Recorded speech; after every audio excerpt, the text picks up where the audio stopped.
thought it would be interesting to look at the Unreal Engine 5 tech demo that they showed a while ago on the PlayStation 5, and then the version that they showed running on the Xbox Series X and the PlayStation 5, and Horizon Forbidden West. I think that Sony's first party has done three things extremely well with video games that make them stand out when compared to their contemporaries. One is just graphical fidelity and the amount of polygons that they put on the screen and the texture quality of those objects. The second is lighting, and the third is animation. And I think Unreal Engine 5 has finally caught up to that. And depending on what developer is using the engine, I think that the advantage that Sony has with its in-house engine, in particular Decima, is going to slowly become less and less of an advantage if talented developers use Unreal Engine 5. So, of course, it's much cheaper to license an engine than it is to create one, the way that Microsoft is for Halo Infinite. But I wanted to pay attention to things like animation and graphical fidelity, texture quality, and lighting. So right here you can see that the animation in the characters is something that I think is really, really great here. And interestingly enough, the character has clothing that sort of interacts with how she moves. That's a way to ground you into the animation, to let you see, let you experience, let you feel more.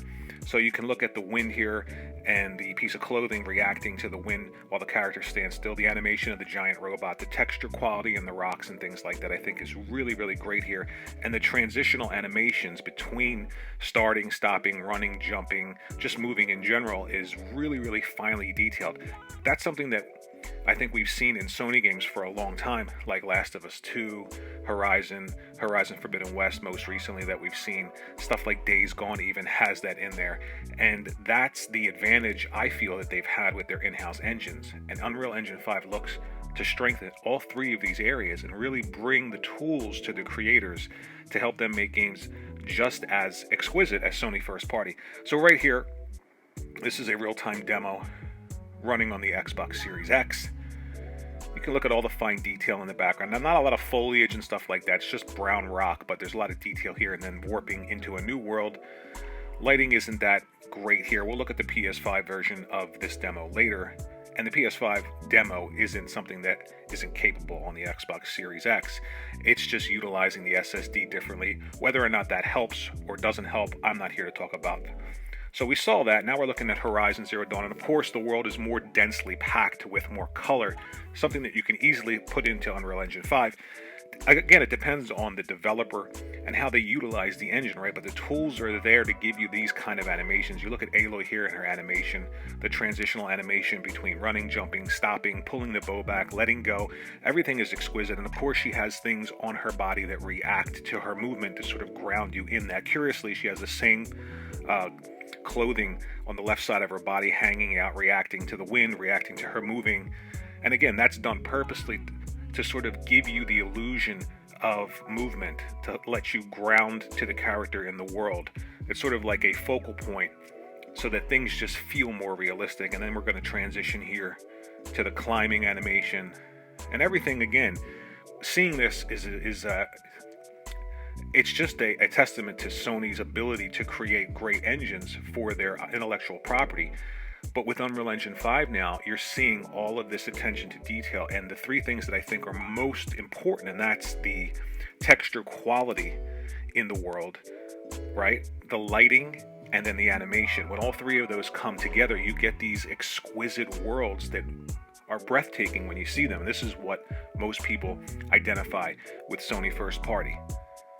So right here, you look at the animation, the lighting coming through, again, texture quality, lighting, animation, texture quality, lighting, animation. That's something that they're really big on with their engine. Of course, the water was something that most people didn't like in the first Horizon. I didn't like it either. It looked like almost like mercury to me. Well, it didn't look like water, but now much more translucent, much better looking water. You look at all the foliage. Of course, right here, pay attention to all the things on Aloy's body. That little pouch that she carries her arrows on the right side of her body, and that little tuft rope on the left part of her body, all reacting independently to her movement, right? So it's not all just moving in one direction. there's a lot of transitional animation. Again, that's the thing. Again, it's Sony first party with lighting, animation, and just the sheer number of polygons on screen with detail. That's what they've done in the past. That's the key to the success of their first party. And Unreal Engine 5 really focuses in on all three of those areas, in my opinion, and at times surpasses what we're seeing here with Horizon Zero Dawn. Of course, it comes down to the developer, it comes down to the talent of the developer, the vision, and the world that they create. But the tools now have caught up with this Decima engine, this in-house Sony engine. This is what they've done for a long time, created technology and shared it among their first-party studios that help them stand out in the industry compared to their peers.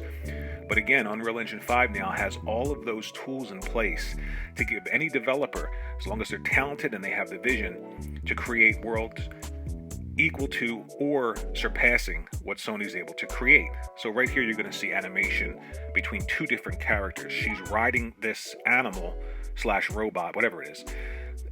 The animal has its own animation. Aloy has her own animation. They're both working independently together. So everything's not moving the same. She's moving differently as the beast jumps and climbs and runs, and the beast's animations are different as it runs, jumps, and climbs. And again, it's this transition between gameplay and just the animation between transitions between one style of gameplay to the next that help things look a bit more realistic. So right here is the Unreal Engine 5 demo on the PlayStation 5. Again, easily done on the Xbox Series X. They just demoed it first on the PlayStation 5 because of the deal they had with Epic and the investment that they made. But you look at the transitional animation here, climbing, running, right here reaching and grabbing, and again the clothing reacting independently to her with the wind and her movement. I think this is on par with the latest Horizon. It might be slightly better, to be honest with you, if you really pay attention. Right here, her right hand touches the wall, and as she pulls her hand off of it, the fingers each animate independently of one another, and this is in real time. So now you have the lighting in real time, which is something you didn't see in the Horizon demo, but you did see some lighting under the water with the sun rays breaking through the top of the water into the world. But right here, it's more direct, but you're going to see an example later on that's less direct. So walking through, you can see each individual little bug here, little cockroach reacting to the light, and then light breaking through here. So definitely the tools are in place. And again, it's texture quality, right? The number of polygons on screen, but detailed polygons, lighting and animation coming together. Those three things, again, coming together to give you the experience of something that is so far beyond what you're used to seeing in a video game. And that's something that Sony's used for a long time. That's sort of like the Sony recipe for their first party. And again, with Unreal Engine 5 now, I think every developer has access to create a game on par with, or even better than, Sony first party with those in-house developed engines like Decima. So you look at the lighting here, she has that one light source, but there's a lot of other light sources reacting to her around. You look at her ponytail reacting to the light, and then the light that she's carrying in her hand giving off its own light, reacting to the environment independent of the other lighting. So right here you're going to see a real-time demo of their lighting solution in Unreal Engine 5, which is really impressive.